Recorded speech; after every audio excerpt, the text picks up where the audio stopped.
अब कांग्रेस के पुराने खिलाड़ी ही गांधी परिवार पर सवाल उठाने लगे हैं। पुराने बड़े बड़े नेता, अब उनका विश्वास डोलने लगा है, अब उनका धैर्य समाप्त हो रहा है। अब कांग्रेस के उन 23 नेताओं की टीम मैदान में उतर आई है जिसे पार्टी में G23 कहा जाता है, यानी ग्रुप 23। ये 23 बड़े नेताओं का ग्रुप है, क्योंकि इन 23 नेताओं ने पिछले साल गांधी परिवार को एक चिट्ठी लिखकर पार्टी की नीतियों की आलोचना की थी, इसे और लोकतांत्रिक बनाने की मांग की थी। लेकिन आज कांग्रेस के बड़े नेता कपिल सिब्बल ने यह कह दिया कि वो G23 तो हैं, लेकिन जी हुजूर 23 नहीं है, यानी वो और उनके जैसे बाकी नेता गांधी परिवार की जी हुजूरी नहीं कर सकते। कपिल सिब्बल ने गांधी परिवार का नाम लिए बिना यह कहा कि जो लोग इस परिवार के सबसे खास थे वो सब पार्टी छोड़कर चले गए, लेकिन जिन्हें यह परिवार अपना खास नहीं समझता था, अपने खिलाफ समझता था, वो आज भी पार्टी के साथ खड़े हैं, उस परिवार के साथ खड़े हैं और अपनी उन्हीं मांगों को उन्होंने फिर से दोहराया जिसके लिए उन्होंने चिट्ठी लिखी थी। कपिल सिब्बल ने आज बहुत बड़ी बातें कही हैं, आज आपको सुनना चाहिए। और हम तो ये कहेंगे कि इस देश भर में कांग्रेस के जितने भी कार्यकर्ता हैं, आज उन्हें कपिल सिब्बल की ये बात जरूर सोचनी चाहिए, सुननी चाहिए और फिर अपने आप से सवाल पूछना चाहिए कि वो आगे क्या चाहते हैं। हमारे लोग हमें छोड़ के जा रहे हैं।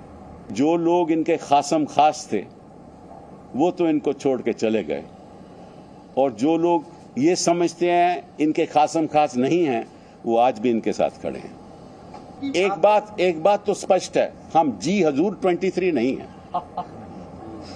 ये तो बात स्पष्ट है, ठीक है ना। हम अपनी बात रखेंगे और रखते जाएंगे, और जो अपनी मांगे हैं वो हम दोहराएंगे। तो कपिल सिब्बल की हिम्मत की दाद देनी चाहिए कि कपिल सिब्बल पार्टी में रहते हुए भी गांधी परिवार के सामने खड़े हुए हैं, पार्टी में लोकतंत्र लाने के लिए वो इतनी कोशिशें कर रहे हैं। और देखिए, उन्होंने बिल्कुल साफ कहा कि वो G23 तो हैं, लेकिन जी हुजूर नहीं है, जी हुजूर 23 नहीं है। लेकिन गांधी परिवार को तो जी हुजूर 23 ही चाहिए। कपिल सिब्बल ने सोनिया गांधी और राहुल गांधी का नाम लिए बिना यह कहा कि जब पार्टी का कोई नियमित अध्यक्ष है ही नहीं, तो फिर पार्टी के सारे बड़े फैसले ले कौन रहा है, यानी उनका सीधा निशाना सोनिया गांधी की तरफ है। ये सारे लोग ये जानना चाहते हैं कि पार्टी की तरफ से इतने बड़े बड़े फैसले, उदाहरण के तौर पर जो कुछ पंजाब में हो रहा है, ये फैसले ले कौन रहा है, और अगर ये सारे फैसले गलत साबित हो रहे हैं तो फिर इनकी जिम्मेदारी किस पर होनी चाहिए। In our party, at the moment, there is no president. So we don't know who is taking these decisions. We know and yet we don't know.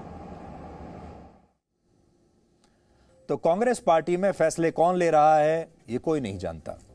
Kapil Sibal देश के बहुत बड़े वकील हैं और यूपीए की सरकार में कानून मंत्री भी रह चुके हैं, और वो बात जो कह रहे हैं पूरे तर्क के साथ कह रहे हैं। कांग्रेस के इसी G23 ग्रुप के एक और बड़े नेता हैं गुलाम नबी आजाद, और उन्होंने भी आज सोनिया गांधी को एक चिट्ठी लिखकर कांग्रेस वर्किंग कमेटी की एक बैठक बुलाने की मांग की है, जिससे ऐसा लगता है कि ये मैच अब एक निर्णायक मोड़ पर जा सकता है और कांग्रेस में अध्यक्ष पद की कुर्सी को लेकर सुपर ओवर की भी स्थिति बन सकती है। गुलाम नबी आजाद भी एक और नेता ऐसे हैं जो उनका कद बहुत बड़ा है और कांग्रेस के सबसे पुराने और सबसे प्रभावी नेताओं में से वो एक रहे हैं, और कांग्रेस में रहकर ये वो नेता हैं, इनकी तारीफ इसलिए करनी चाहिए क्योंकि ये नेता अगर चाहते तो बीजेपी में शामिल हो सकते थे। ये भी आज बीजेपी के शोकेस में कहीं सजा दिए जाते, इन्हें भी हो सकता है कि कोई छोटा मोटा पद दे दिया जाता, सांसद बना दिया जाता, या हो सकता है कोई बड़ा पद भी दे दिया जाता, मंत्री बना दिया जाता। लेकिन ये दोनों नेता ऐसे हैं जो बीजेपी में नहीं गए, इन्होंने अपनी विचारधारा से कॉम्प्रोमाइज नहीं किया और कांग्रेस में रहते हुए, सारे कष्ट झेलते हुए ये कांग्रेस में लोकतंत्र लाने की बात कर रहे हैं, कांग्रेस में एक परिवार के एक छत्र राज को चुनौती दे रहे हैं। इसलिए कांग्रेस के जो बाकी के कार्यकर्ता हैं देश भर में, उन्हें अपने ऐसे बहादुर नेताओं का साथ देना चाहिए। इस समय कांग्रेस का नियंत्रण राहुल गांधी के पास है, जो गांधी नेहरू परिवार की चौथी पीढ़ी के नेता हैं। इतिहास ऐसे उदाहरणों से भरा पड़ा है जिनसे आप ये जान सकते हैं कि एक परिवार की विरासत चौथी या पांचवी पीढ़ी तक पहुंचते पहुंचते या तो समाप्त होने लगती है या बहुत कमजोर हो जाती है, फिर चाहे वो राजशाही परिवार हो या लोकतंत्र में एक ही परिवार का शासन हो। कुछ उदाहरण लेकर आए हैं।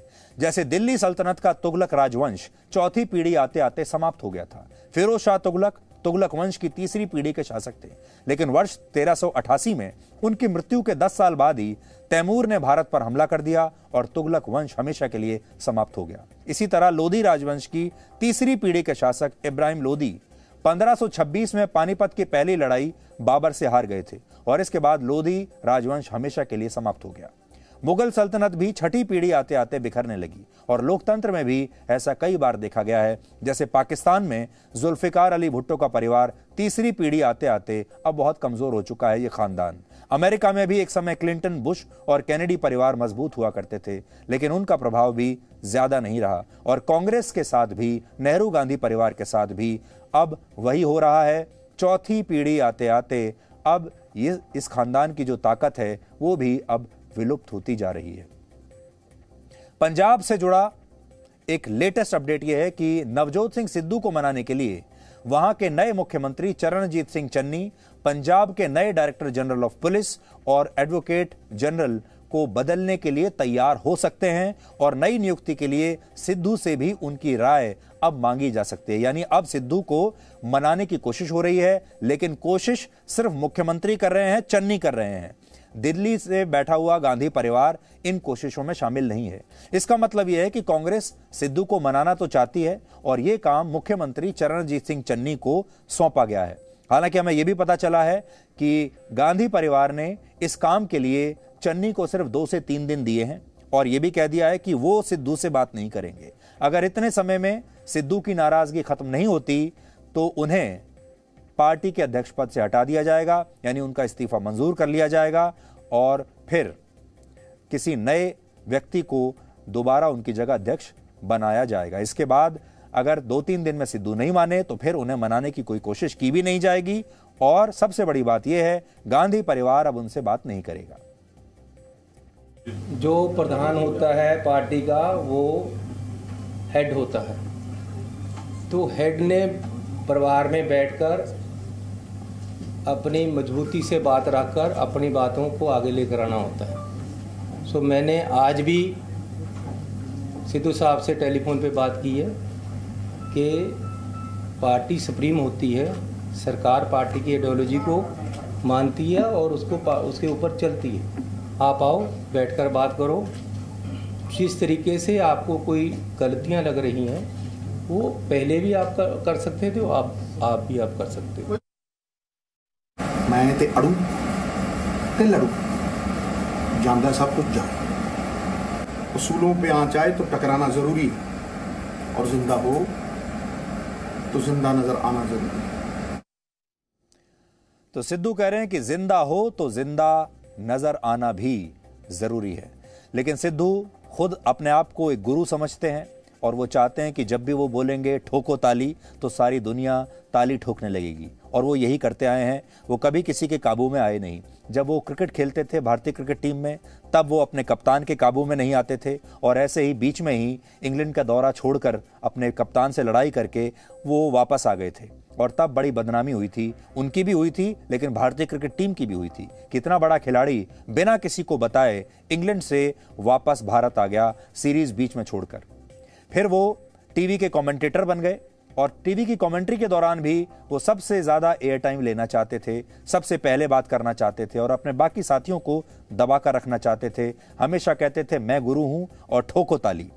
लेकिन एक बात उनकी माननी पड़ेगी, ये भगवान ने उन्हें एक बहुत बड़ा टैलेंट दिया है जो कि बचपन से शायद उनके पास रहा होगा। वो बोलते बहुत अच्छा है, शानदार बोलते हैं। बोलने की कला जैसी उनके पास है ऐसी बहुत ही कम लोगों को होगी और वो अपनी इसी बोली का खा रहे हैं। क्रिकेट के बाद जब वो टीवी पर कमेंटेटर के तौर पर आए तब उन्हें पता चला अपने इस नए टैलेंट के बारे में और धीरे धीरे वो एक बहुत ही हिट कमेंटेटर हो गए। उसके बाद वो मनोरंजक कार्यक्रमों में आने लगे और लोगों को यह पता चला कि सिद्धू बोलते बहुत अच्छा है। जब सिद्धू बोलते हैं तो लोग सुनते ही रह जाते हैं, ये उनका एक टैलेंट है।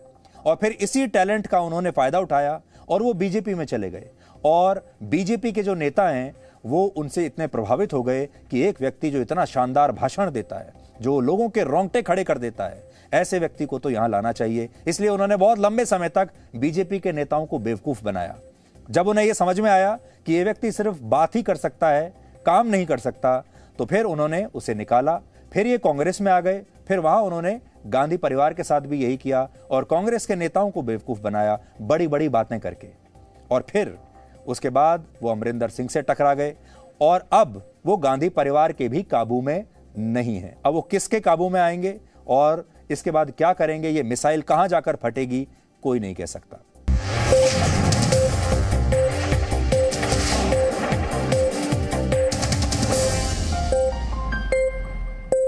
Presenting V News app, available on Google Play and App Store. Download it now.